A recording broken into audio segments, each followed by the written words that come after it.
Taylor Toro is the editorial lead for Tony Robbins, shaping content seen by millions around the world, including a LinkedIn audience of over 2 million. She specializes in turning big ideas into content that actually lands, blending strategy, storytelling, and emotional intelligence to drive real engagement and results. Thank you so much for being here. Thank you. We're so excited to have you. And you look so cute. You're so cute. You guys look so cute. Party. I know. I'm loving the outfits. You are both so beautiful. Thank you, as you are too. Thank you. Your new platforms with feminine leadership, creativity, and helping women step into their main character energy. Yes. Now, you're clearly in your main character energy. How do you feel like you're an example for women in that way? So I feel like I've had an evolution with my content. Before, it was very much about putting out beautiful photos, me wearing really gorgeous outfits and the aesthetic element. But recently, through personal development and my own internal journey, I've really wanted to contribute something that feels a little deeper, a little more authentic to me. So there's substance in what I'm putting out more. I'm just a little more thoughtful. So instead of it just being a beautiful curated photo, there's a message behind it that I'm really hoping can support women no matter where they're at in their journey of life. And it's been the most fulfilling thing ever. I can't even describe how much it fills my cup to do that. So Instagram, social media, it's always been so fun, but now it has this multi-dimensional layer of impact and purpose that I think I was really craving and missing in my own life. And that's just everything. Yeah, I feel like you can totally see that in your content. It's so inspiring. And I know you've been going through a little bit of a life shift recently that it's been really, really like empowering to watch. So if you want to talk a little bit about that, I'm sure everyone wants to hear. Thank you so much for saying that. I think it can be hard to see yourself from the outside, but I've had such a positive response from people that follow me, people that I've always looked up to, like you, in my life, saying, we see this difference in you, and it keeps me going. I was in a 10-year relationship. I was married for almost 7 years, and I was deeply committed, deeply devoted, and I think like a lot of women, I was in it for life. I thought this was going to be my person forever. I was down. I was like, whatever it takes. I was so committed, which is a beautiful thing in itself. I think marriage is sacred. I think it's so important. I don't want to diminish that in the slightest, but I think sometimes we can get caught up in societal expectations, timelines for women, and be so attached to fulfilling that we're actually denying our soul's calling and our inner intuition. I was not paying attention to my intuition for a really long time. I was very disconnected, and I found myself overextending for someone who I don't find innately bad. I think we all come with our baggage and our trauma, but I was desperately wanting to elevate together, do the work, therapy, personal development, all of those things. You know, I work for Tony Robbins, so that's just been a part of me for so long. It's something I crave in partnership. And I was realizing I was not receiving that. And then, I don't know if you've ever had this experience, but you're so attached to something, you think you need to make this work and you're clinging to it. And then God or the universe gives you the ultimate reason to let go. And it kind of forces your hand, and it's so painful. And at the time, I had a rupture in this relationship that was absolutely devastating. I'm talking dark night of the soul, you know, crying every night, falling asleep crying, just the absolute worst. But through time, I realized it was actually the greatest gift, because now I'm on the other side of it, and I've come home to myself in such a powerful way. And my biggest desire is to share that with other women so that they can see they're not trapped in these moments or these timelines or these societal expectations. They can come out on the other side and be so much more than what maybe they were settling for in the past. So it has been, I can say this with like such a full heart, it has been the most amazing journey for my soul. Very hard, but also just like incredibly rewarding. I love that you're sharing. First of all, thank you for sharing that and being so like vulnerable and honest with it. It's so relatable. And I imagine, I wasn't married, but it's the father of my child, and we were together for probably nearly 10 years. And it was such a hard decision. And I imagine similarly with you, at least for me, there was a lot of shame and guilt attached to deciding to leave. Absolutely. Because I was like, oh my God, I'm tearing apart her family. But same, crying myself to sleep sometimes. It was so bad for all parties involved. It was bad for her to see that. And it has been such a journey of evolution. Again, hard, but I don't think I've ever been more fulfilled and feels more aligned than I do. So amazing. After that. And what encouragement that for anyone out there that's, maybe overthinking or not sure they want to take the leap on something, whatever it is, relationship or career. I think this is a testament to, we're looking at each other saying, we are thriving and we feel aligned in our lives. You will get to that point. It won't feel like it in the moment with the tears and the ruptures and the uncertainty, but you will get there and it will be worth it. I agree so much. Oh, yeah. I can't cry this. I know. Wait a minute. I'm getting emotional. Hold on. And my period's coming soon. Luteal phase. That's a whole subject we could talk about. Oh, yeah.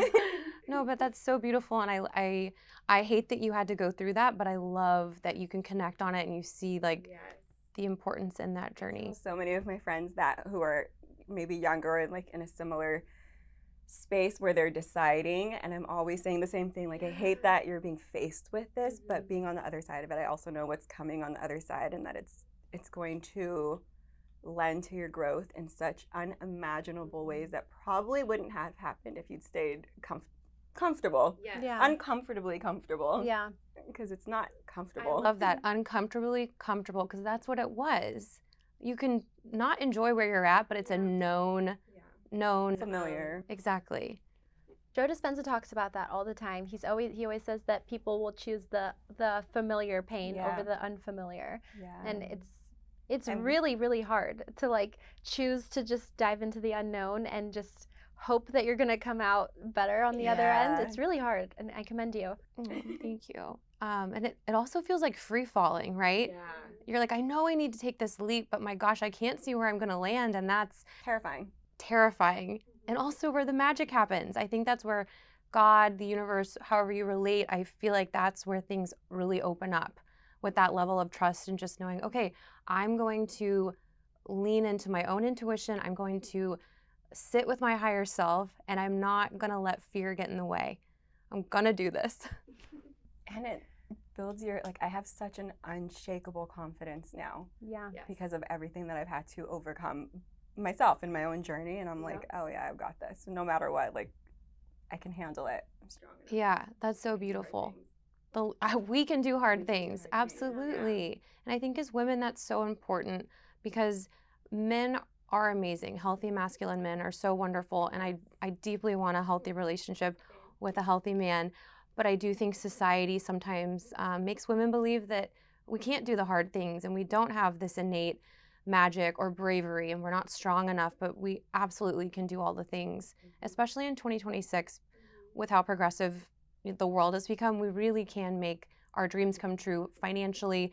There's opportunities for the majority of us to be self-sufficient in providing for ourselves. So I know in the past that could have been a huge blocker for women, and I acknowledge it still is for some. That's a real thing.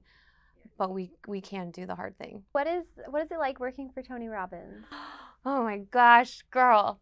It has been the craziest journey in the best way. So for context, I started working with Tony about 9 years ago. So it's been a fair amount of time. I'm currently the editorial lead, so I'm very much more in a 9-to-5 situation, very much behind the computer, writing, brand voice. But in the past, I was traveling with Tony, and that was such a cool time because you're in proximity with this actual giant. I don't even know how tall. He's so big. He's so tall, 6 whatever. And I was there's a department it's called Robbins Research International, Tony's company, and he coined that name years and years ago, back when it was literally just him in his apartment with one phone. He's manifesting. He's manifested from day one, and he really is a perfect example of how our thoughts and our patterns can absolutely create the life we want. Sorry, I got sidetracked from that funny story, but so I originally was running around after him on what they call the creative team. So that was Tony's immediate support that would prep him leading up to events and after. So you're with him in what I would call a very high stakes environment. It's, the crowd's already there and ready, primed, waiting for him to get on stage. He is a master at customizing everything he does for the exact audience that he's speaking to. So I would prep all day long thinking, this is what he's going to go over. These are the notes and the numbers and the examples he's going to want to reference. And then I would ride in the car over in the car with him to the venue from wherever he was staying, whatever hotel he was at. I would meet him at his hotel. We'd drive over and he'd be like, all right, kid, what do you got for me? And then I would just give him updates, say, hey, I think this is what you want to talk about. And 99% of the time, his creative genius would take over and there would be last minute changes and things that I had to do that involved like duct tape and scissors, because he's very visual, so he has notes to reference throughout. So I'm like, okay, in the car cutting stuff, and then when we park and go, he's gone. And then I'm like, okay, running after this man. His strides are so big. But it was also so energizing. Like, I don't know, I shouldn't say this, but I don't know that I'll ever hold a position or a job that was that will be so like stimulating and invigorating. It was one of the hardest jobs I've ever had, probably the hardest job, but also the most rewarding, because you're just pulling from the absolute depths of your capabilities to like come through, not only for this man you're working for that it's about to serve a huge audience, but for the people as well. Like, it was my contribution to making whatever he was going to say on stage, that much more aligned for those people. And I went all over. I traveled to Brazil, Dubai, Germany, because he does events all over the world. So that was really cool, because it was a way for me to get outside of, my normal lens, what I was seeing, and travel the world a little bit too at the same time as working. While contributing to a really important legacy. Yeah. That's really cool. You're working. I'm interested in how working so closely with someone so great influenced you, and like, what did that do even in your own personal journey, like when you were healing? How did, especially Tony Robbins, like, how did that manifest for you, or what did it do for you? Absolutely. So I feel like I've always been an optimistic person. I've always had strong belief and kind of more of a glass half full personality. But what Tony did for me is he really gave me the science and the psychology behind what it means to just be like optimistic or think things are going to go your way. There's so much to it that is actually extremely scientific, and he uses so much from psychology. So I've learned about thought patterns, about reframing, about how the brain naturally is looking for danger, is looking for what's wrong, because the evolution of the brain was to do that, to protect us. And now we're here in present day society, and there is no, as he would call it, saber-toothed tiger that's gonna jump out and get us. It's work stress, it's does this person like me? All these different fears and threats that we perceive. So he's helped me just pause that chatter in the mind, and really, I think it's called the highest form of intelligence, but the ability to reflect on your own thinking. Like, I'm thinking this, what does this mean for me? And that 1000% contributed to me navigating my divorce. I think so much, I won't say better, because everything's part of the journey and we don't measure how well we do and things like that. But I feel like I was able to see the beauty of what was happening, like stand and look like big picture, kind of down on what was going on, instead of hyperfixating on the pain and the idea of loss. Because I think a lot of suffering is chosen. I agree. And that might be controversial, but we do have a choice. We can't choose what happens to us. Pain, awful things are going to happen to wonderful people. That is a facet of life that's very hard. So we can have these things happen to us, but it's the response that matters, choosing to say, okay, this was terrible, but how long am I going to sit in this emotion of suffering? Or am I going to take it to an empowering route and do something with it? I agree so Yeah. much. I was just listening to a clip of Tony, and he was talking about getting outside of yourself when you're suffering or you feel like you're suffering to serve others. So I feel like I don't know, it seems like that's something that you kind of did. Wait, I love that so much. Taylor, that was a through line. What a connection. No, you're so right. He does talk about that. And I will say, for anyone listening, if you're ever in a really dark place or you're feeling like you're in a heavy place, Tony, just like you said, he'll say, it's probably because you're focusing so much on yourself. Step outside of yourself, do something for someone else, and you're going to feel so uplifted. It's going to give you purpose. It's going to make you smile to see someone else smile. And it kind of takes you out of that focusing on self, focusing on negativity, focusing on what's going wrong. Yeah, I love that you just said that. So what have been some of the best things to come of this new chapter for you? Ooh, I love that question. So I feel like I've talked a little bit about how I've come home to myself and some more tangible aspects of that. I am more myself than I've ever been, which is really exciting. I'm in my 30s, I feel like I could have gone my whole life kind of staying in this more rigid concept of myself, and now it just feels like the roof's been taken off. And in like a small way, I feel like that's shown up in my style and my fashion. I love thrifting. I never did that before. I love the idea of mismatching and just kind of putting things together that are like less conventional and experimenting and being really playful. I think that's a big thing too. I've always loved the idea of like the inner child and being playful. And I know whimsy is like a hot topic right now, which I love. We love all the whimsy, but I feel like I'm pouring into that even more so. Not taking myself seriously. I really think that's the key to life, honestly. Just not taking life or ourselves so seriously, knowing we're here to learn and play. And that's really come out for me over the past, several months. And I think the farther away I get from that situation, that relationship, of course, the more I'm able to unpack and digest and realize about myself. So it's just like gets better and better the farther away from. Sorry, I didn't mean it like. It's like the closer to you that you get. There we go. Yes, the closer to me. Yeah. I love that. I love that you said whimsy because I feel you're the most whimsical You person are I know. so whimsical. Thank you. I met you 3 seconds ago, and I was like, look at this goddessy queen floating in here. Takes one to see one. Love. Also, I got distracted. I'm just gonna shout out your nails really quick because they're so cute. Speaking kind of to what you were saying about how you heard Tony Robbins saying step outside yourself, what was the thing that you did first? Like, how did you step outside of yourself first? Oh, it's like to take the focus off of myself, help others. I think Early in your journey, and then where are you now? so I feel like it was the switch in my content from like just doing fashion. And to be honest, I'm an Enneagram 3, which is the achiever. Have you guys taken the Enneagram? Yes, and I can't remember. I was Yeah, I trying to can't remember what remember number I because am. you Wait, noted it. Does I'll 7 find make it. sense? Because I feel like I'm thinking 7. I'm gonna find it in my email. You want to have fun. You're about like the experience. Yeah. Okay, I'm a Yes. 7. 7's it's a very fun number. No, I'm obsessed with the Enneagram, so don't get me started. Love it. Get started. Yeah. But as an Enneagram 3, there's I would call like shadows and like positives to each Enneagram number. And it's different as you grow and mature as a person.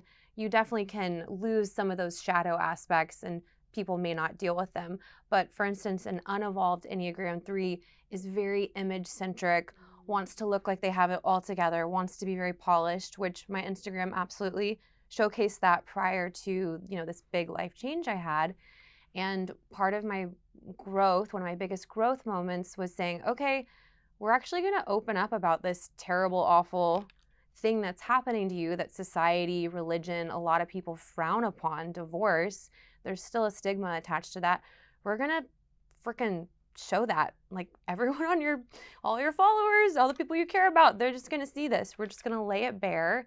And that was healing to not look like I had it all together. And it actually invited people in.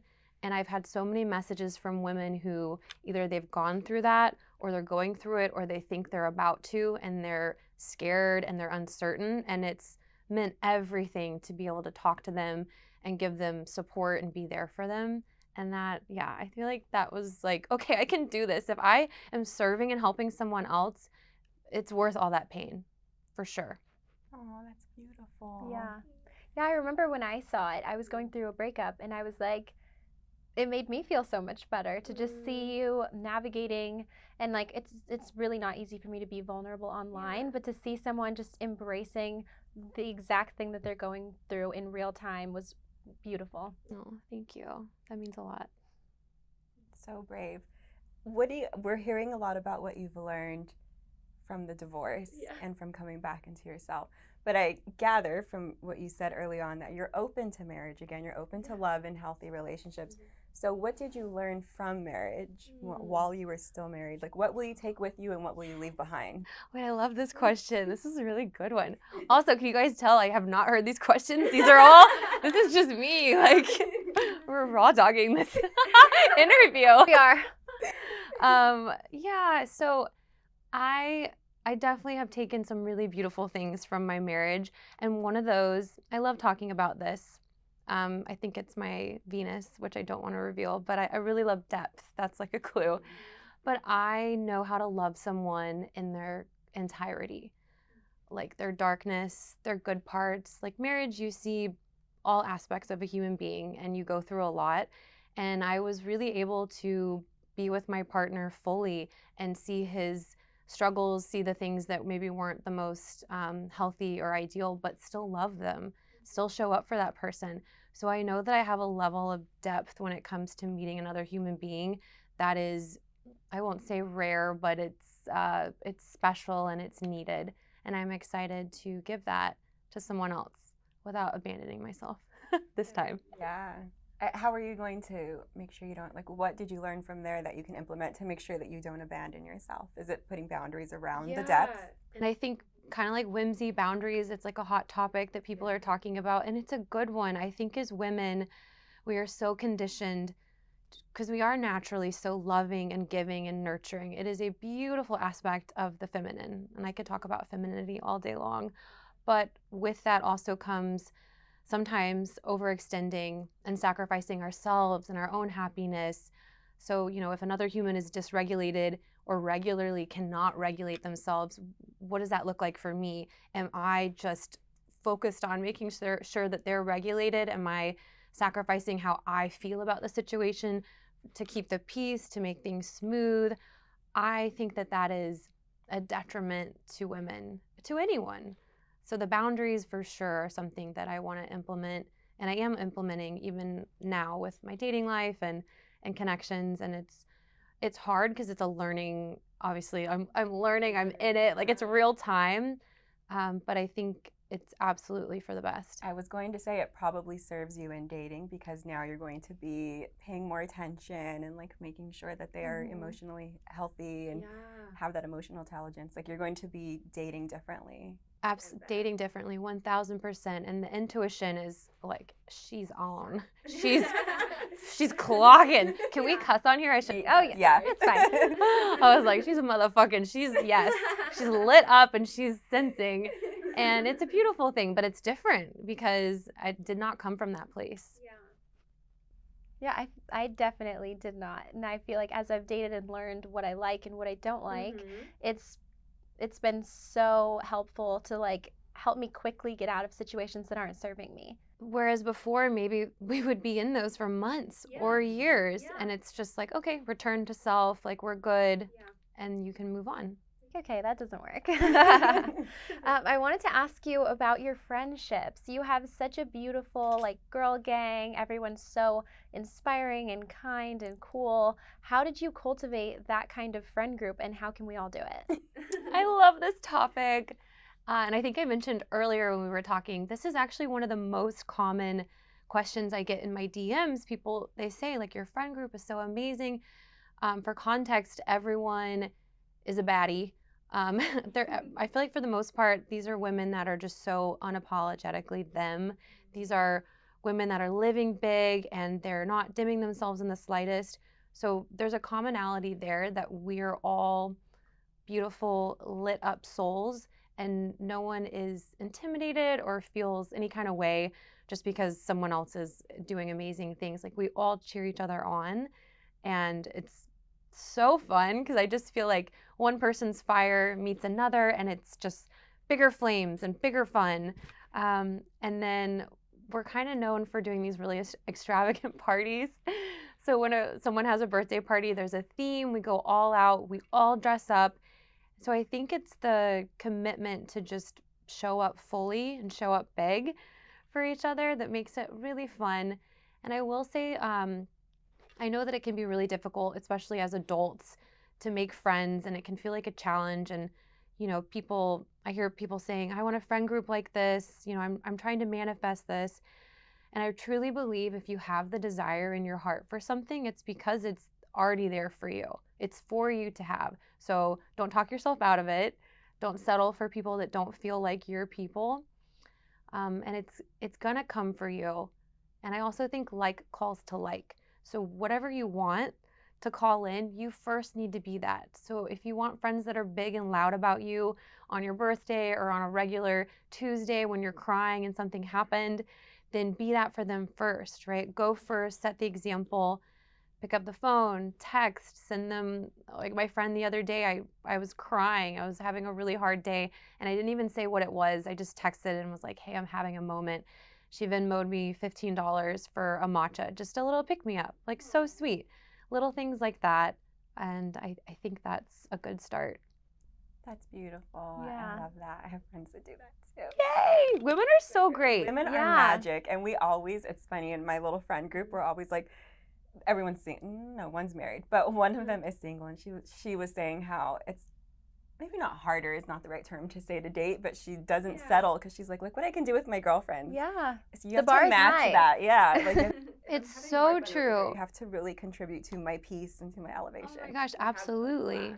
Oh, I love that. Yeah, women are incredible in the way we show up for each other, and it's so natural. Like, for most of us, this is just who we are. It's not even a big effort. And you're right, it does set the bar high, and that's a good thing. Yes, I agree. The women in our lives should set the bar high. Absolutely. We've all decided that we're going to have a compound after we're all old. Let's go.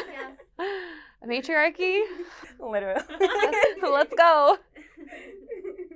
I want to hear more about this femininity. What are you working on? Oh my gosh, I love this topic of masculine and feminine energy. And I learned about it from Tony years ago because I would go to his events. I'd be working them, but I'd be in the back typing and doing things. So naturally, you absorb the content. And I think there's a lot of misconceptions about what it means. So every human typically has one energy that feels more like their home. You know, so maybe for you, it's, I'm guessing, maybe feminine energy. Yes. Maybe for all three of us. For me too. But we need both energies. They teach us so much. The things when it comes to our careers and our goals and our passions and working out, like we're tapping into our masculine energy, and that's a beautiful thing. It's needed. I absolutely need my masculine energy as a single woman. I have to have my boundaries. I have to protect myself, and I'm providing for myself. I'm pursuing my goals. These are all really beautiful things. But sometimes, you know, we can err on being two in one energy over the other. Or if we're in a relationship and the partner is in, you know, maybe they're naturally a more masculine energy centric person, but they're operating from their feminine, it can cause a woman to then step out of her femininity and more into a masculine energy where she's like, not that women can't take the lead, but she's trying to do everything. And it's actually a disservice to her when she could be met with more support. So I love thinking about duality, how we have both of these energies inside us and we can call on them at any time, depending on what we're doing, and it can really benefit us in that moment. But I do just think the feminine energy is, gosh, like look at me. I'm so happy thinking about it. It just lights me up. It's so gorgeous. And I think, yeah, society has not fully grasped how stunning, amazing, magical it is to be a woman. And everyone should love and cherish and honor that for all the women in their lives. I love Yeah, this that's so topic beautiful. so much. And I love that you broke it down, the feminine and the masculine. I grew up with all boys. Yeah. I have only brothers. And so I feel like I have an advantage because I grew up with it, so I can tap into that, even though I'm very girly, or feminine. I definitely lean more feminine, but it's important to have that, and I love that I'm able to access it so much easier. I do think that played a huge role in me being able to tap in. But I also love that you mentioned how that balances out in partnerships. It made me think of my favorite ex in the world, and it was because he very much was masculine, but he knew when to tap into the feminine part, and it allowed me and enabled me to just completely be in my feminine. And it was just so beautiful. Oh, so beautiful. He's still my favorite. We're still friends. I was like, you should call him. Hey, you made an impression on... Literally, and he did. He kind of changed the bar for everyone. But it was just, it was the combination of that awareness and having both and being aware of both and knowing when to pull and when to push, and him being emotionally intelligent. And we could just have that's so important. Chef's kiss. Favorite. A man that is in touch with his feminine energy is so beautiful. And toxic masculinity, patriarchy does not, they don't want men to access that, because then what happens? They're able to see women fully as human beings and show up for us. And it's so in the interest of men to be in touch with their emotions. It is a disservice to them to have them always in their masculine and not able to truly feel and sit with things and process and work through them in a healthy way. So we love that. We love a man that gets emotions and is in his feminine energy. Beautiful. Yeah. 10 out of 10. Recommend. Yes, 10 out of 10. Did you ever go to the relationship mastery with Tony? I did. I didn't attend it, but I worked it. But I basically was attending it because I was like, this is amazing. What did you learn from that? I've always wanted to go. So I learned about masculine and feminine energy. I learned about the life stages of a relationship, which is really interesting. I think most people are familiar with, the beginning stage is very much high off of like the chemistry and the dopamine. I think that's the right hormone. And it's very much like a honeymoon phase. And then you encounter, your first riff or block, and that kind of decides, okay, are we going to work through this, or are we going to decide this is not for us? And then each cycle or each pathway, you're basically on your way to what people would say is, like the fairy tale love, the love that lasts, and you grow old together. And that's not the case for everyone in every relationship, but it's kind of a bird's eye view behind the patterns in human relationships. And that was really helpful when I was looking at what I went through with my ex. And then also at the relationship event, Tony's wife, Sage, who is incredible, and she's really come into her own. She's created a podcast, I think, in the last year or two, so it's fairly new. And she talked about feminine archetypes. I don't know if you guys are familiar with that. No, tell us. Okay, they're so cool. So feminine archetypes have been around for literally thousands of years via religious text, and then early psychology, mythology. They show up in so many different places, and it's basically a means to understand the different cycles and phases a woman goes through in her life. And so sometimes they're more linear. So we think about maiden energy, which is very youthful and young and innocent. And, you think of like the princess or the maiden out in the field. And she's so optimistic and teaches us a lot about having hope and being able to believe in something. Her shadow side is that she can be a people pleaser. She can overextend. She can look for validation externally, like through a man or other means, versus internally. So the maiden archetype is associated with usually like a younger woman, but people can be in their maiden forever if they choose to never leave that. I was in my maiden for a very long time. And then there's other archetypes that come along, like the mother archetype, which quite literally you could be a mother in that, or it could just be your nurturing energy and your capacity to mentor and help others. There's also the huntress, which that's a fun one. It's kind of associated with more sensuality. The huntress is very much in her power, and she's very self-centric. Not that that's a bad thing. And she's on the prowl, and she's looking like the eye is on her target, whatever that may be, goals, lovers, like she's just out there doing her thing. And then there's the lover archetype, which is very much just the embodiment of like a woman that is truly loving and giving, and I think there's more of a devoted aspect to the lover.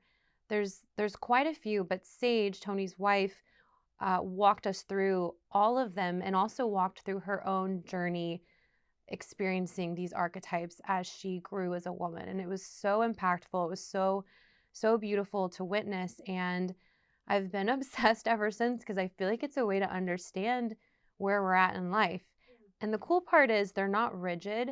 So you can pull, much like masculine and feminine energy, you can pull from any of these archetypes to serve you in the moment. And we don't have to like feel that we're in a box and labeled and stuck in, sovereign, the queen archetype, or the sage, or the maiden. We can be fluid with these. Do you So feel like interesting. you pull from a bunch of them right now, or are you leaning more towards a couple or one? Yeah, I feel like through the divorce, I've come out of my maiden, but I still love her so much, and I pull from her a ton. I feel like in my content, there's a lot of maiden energy because it's just fun and playful and very romanticized. That's very me. It's also maybe the Libra rising, the Libra. And then I feel like I'm coming into my sovereign, which is kind of, it's not quite the queen. Sovereign is a little more in your own power and a little more internal. So just understanding boundaries, self-worth coming from within.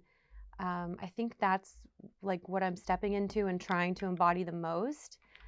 And then I find like parts of all of them at times, which is really cool. Like even priestess or sage, which is usually associated with a much older, more mature woman that's really seen a lot of life. It's got more wisdom to it, but I see pieces of that coming through and I like it. What do you guys think? I think I know. Okay, good. yours. Guess, what do you think I am? Lover girl first, the most. Probably. And then I think now, specifically right now, a little bit of the sovereign. Yeah. I was going to say, I feel like I've been maiden until literally like January. Oh, maiden, yeah. And now, and then I grew up. Yeah. No, It's crazy because I feel like I'm such a lover girl. I'm such a like hopeless romantic. I think I always kind of just was like, everything will work out. Yes. And then in the last few months, I was like, I'm actually going to make it work out.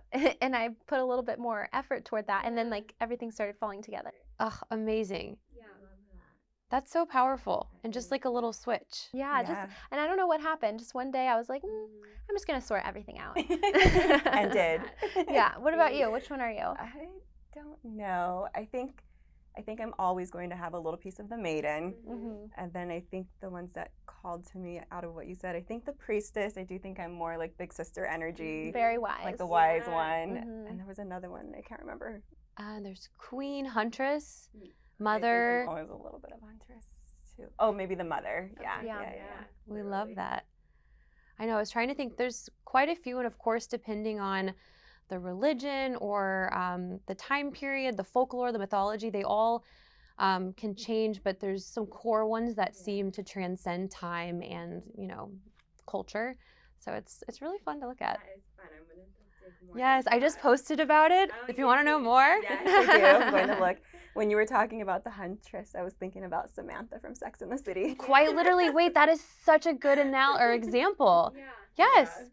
No, and that's the really fun part too. If you look into it in research, they will assign public figures to an archetype to help people like feel a visual, yes, and embody. So yeah, she totally is. Who's Charlotte? Because I'm a Charlotte. You are a Charlotte. You and Mona are Charlotte. Charlotte. And then you both are Scorpios. Oh, that's so funny. That is so funny. I don't know.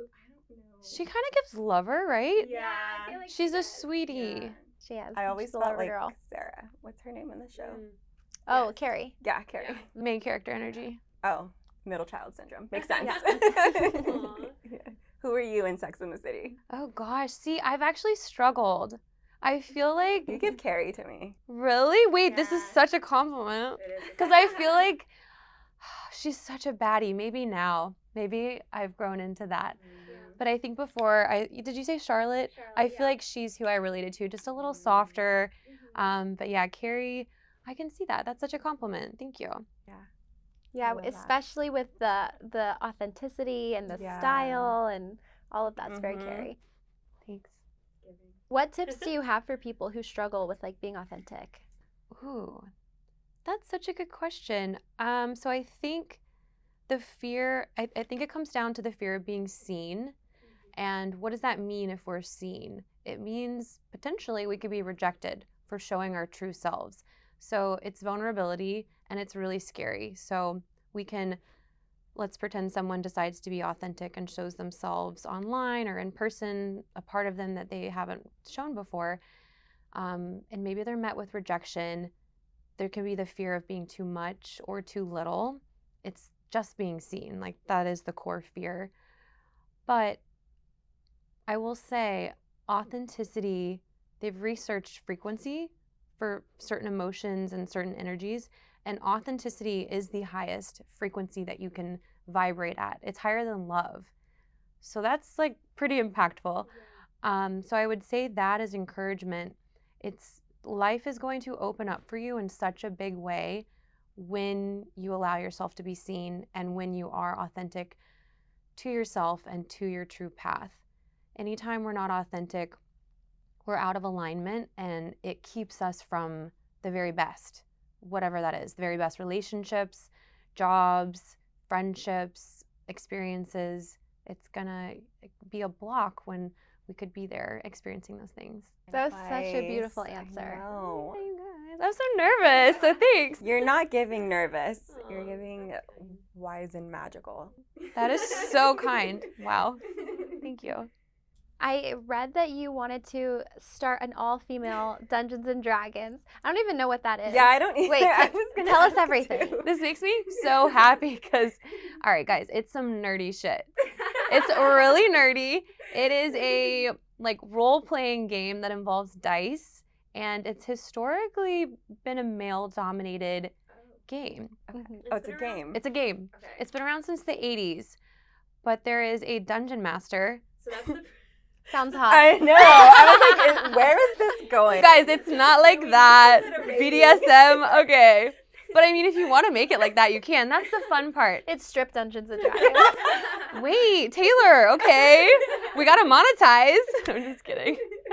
So yeah, there's a dungeon master who basically sets up your dungeons and your journey. They create this whole you cannot even keep straight face. I'm dying. So this is part of that authenticity and being seen. People are going to look at this and they're going to be like, that is so dorky. That's nerdy as hell. It was giving, for me, it wasn't dorky. It was just like, I'm thinking 50 Shades. It Oh, sounded the so dungeon naughty. master. Oh, okay, Like, okay. the dungeon master. I'm like, oh. Like, where do I get a dungeon master? You guys, Sorry. no, this is amazing. I'm honestly loving it because you're making it sound so sexy. You're really making it cooler than it is. No, it is actually really cool. So I'm going to say this word again, and you guys can smile if you want. Okay, so the dungeon master, he or she sets up this environment, this magical realm, this plan for you and what's called your party, your campaign. It's a group of people, so those individuals are all players. And you're basically going through these trials and tribulations. You roll dice. You have to fight monsters. You have to retrieve, magical items. It's literally just play, which is at its core very sweet and innocent.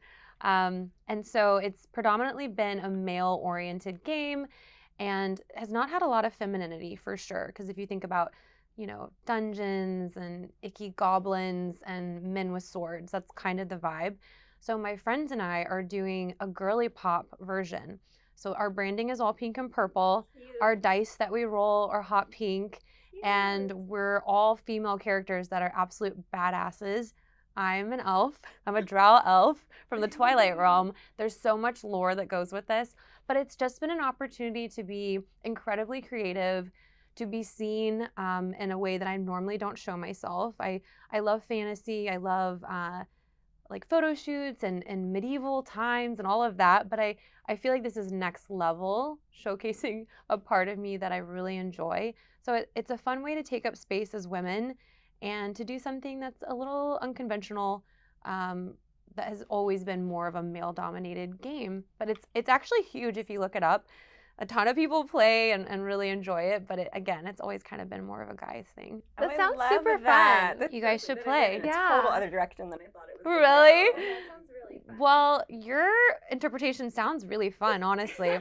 So I think maybe we need to kind of incorporate. I do think we're gonna make it a little like, come on, we're girls. We're gonna make it fun and spicy. Yeah, just a little. And we're all dressing up for it, and we're gonna live stream it, so it's a whole vibe. Okay, Oh my wait, God, how so you're fun. gonna. What is this? What is this? What is this? Like an actual event in person? Or You is can it play. You can virtual? play in person. Like picture like if you're at a table and there's like a grid. Is there like a board game? So that's the thing. There's so much flexibility with this. You can use grids or pre-existing boards, but the dungeon master is able to create whatever they want. So it's very like choose your own adventure, if that makes sense. Okay. So we're gonna live stream it. So we'll have like a digital board and some visuals that kind of walk us through it, but it's obviously like us playing and we're on camera with our expressions and having So they can see you. How So you're gonna be all fun. dressed up. Who's gonna be the dungeon master? And what are you wearing? My friend Natalie's the dungeon master, and she's so stunning. She has this all white, this is what she said, because we all got to just go crazy with what we wanted these characters to be like. She's like, okay, I'm going to be a dungeon master, and I'm going to give biblically accurate angel. Have you Love. seen these? No. What's biblically accurate angel look like? Eyes and wings, and it's not like the sweet. Oh, Angels, yeah, interesting. it's Not the romanticized Not a cherub, version. not a little cutie angel. But she looks stunning. It's all white makeup, white eyelashes, white wig. It's a very dramatic look. And she's kind of giving like the keeper of your fate because she determines a lot as the dungeon master. Oh, that's I fun. am so intrigued. You're I did learning not know this the existed. whole subculture. It's wild. I need to know. I need to just go look at it. I'll share. Play. I don't want to play yet. 'Cause You wanna observe. Yeah, I just want to see what's going on. Totally. Like, what is this? And I feel like for your inner child, it's a very, It sounds fun. I think Yeah. eventually I'll play, but I need to like go and understand. yeah, absolutely. Just observe. I love that you guys are doing that and that you're making it feminine and whimsical and Yeah. cutesy. And honoring the inner child, that's so fun. That is so fun. How did you even come up with that? Who was like, "Ooh, let's do this"? So I think my friend Natasha and I were talking about it probably 2 years ago. My brother-in-law actually introduced me to Dungeons and Dragons one Christmas. We all sat around and played it, and I enjoyed it so much. I said, Natasha, we should do this. And we talked about it, but you know how things go. Sometimes it doesn't always happen or come to fruition. But about 2 years later, was chatting with girls from that same friend group, and everyone said, let's do it. Like full send, let's just do it. We don't know that anyone has done it to this extent, so we're doing it. That is so I fun. think you're gonna build something really special. Yeah, here. you I start a could see that, community yeah. of people who want to Mhm. do that. Yeah, hope And so. I feel like you're going to. It's gonna be big. Oh, we love this. Thank you. Send that energy our way. We hope it's going to be fun for people. I think so. It's fun too that you guys are all like fully committed. Yeah, It's I think that's you part guys of it. all do like cosplay, right? So Yes. it's similar to that. Oh. It is. So people, sometimes will dress up as their characters. So it is full cosplay. And there's a lot of work behind it. You know, we've been teasing it for months. There's tech checks. There's, when you start anything new, I would imagine with the podcast, my gosh, the effort and the push to get something off the ground. It's beautiful, but my gosh, it's not easy. So yeah, I'm excited to see it actually happen. I feel like it's gonna turn into an event, like something like Comic-Con, whatever. Yes. Gosh, how Parallel fun! We it would is. love to come to Comic-Con and have our own booth, talk to people, share. Hey, you can be very nerdy and very femme at the same time. I Yeah. imagine that's Yeah. that's the energy I'm getting. Yes, Yeah. thank you. I love this. I'm so excited for you. I don't fully understand it, but I feel like you're onto I think something really that's big. What's so beautiful about you is that you don't have to fully understand it to see the value in it, and that's a 10 out of 10 human. Oh, yay! That was sweet. That was sweet. It's true. It's true to see the value in something. Well, like you said earlier, it takes one to know one. Oh my God, we're just gushing. Oh my God, all the Libra energy. There's a lot of Libra energy in There's a here. Wait, can we talk about that? Yeah. Okay, so what do we have Libra-wise here? I'm a Libra rising, Scorpio sun, Sag moon. So I'm a Libra, like I'm born a Libra, which is Yes. Libra sun. Yeah. Libra sun, Libra yeah. sun, Gemini moon, and then the other one is Libra also. Libra rising. We love. Yeah. Okay. And you? And I am a Sagittarius sun, Libra rising, Libra moon. So much A Libra. lot of Libra. we're like, girls. We're like, ah. Feminine and divine. Yes, exactly. That's what it's giving. I love it here. I know, dream world. You know, actually, what I wanted to ask about, like personal development being so important to you, and that maybe potentially being something that was a little bit missing in your relationship. How do you go about making sure that your new partner is as invested in that? Because for me, that's like my biggest hobby. I'm always working on myself. I want to be better. And like, I just don't feel like I go with someone who's not interested in that. Absolutely. I do know that's a very essential core aspect of a person that I would like in a future relationship. I stuttered because I'm like, no, we need it. Like, it has to be there. I think that's such a good question, Taylor, because I don't want to sit and, analyze and judge a person when I first meet them. I really want to see who they are, and I think time reveals that fairly quickly. You know from someone's speech patterns, which are a reflection of thought patterns, where their mindset's at, and even just little things. If you go out to dinner with someone and watch how they interact with the server or the conversations that come up, I feel like you can pretty easily gauge, oh, what is this person into? And you can always broach the topic of personal development, not in a disguised way, but in a subtle way, talking about goals, talking about intuition, mindset, bettering yourself. And that does look different for everyone. Some people are going to be very much into the physically bettering themselves with working out and pushing their body. And that's its own personal development, because I do feel like the mind and the body are symbiotic in that. And then there's people that are going to be more in the mind, more of the psychology, learning.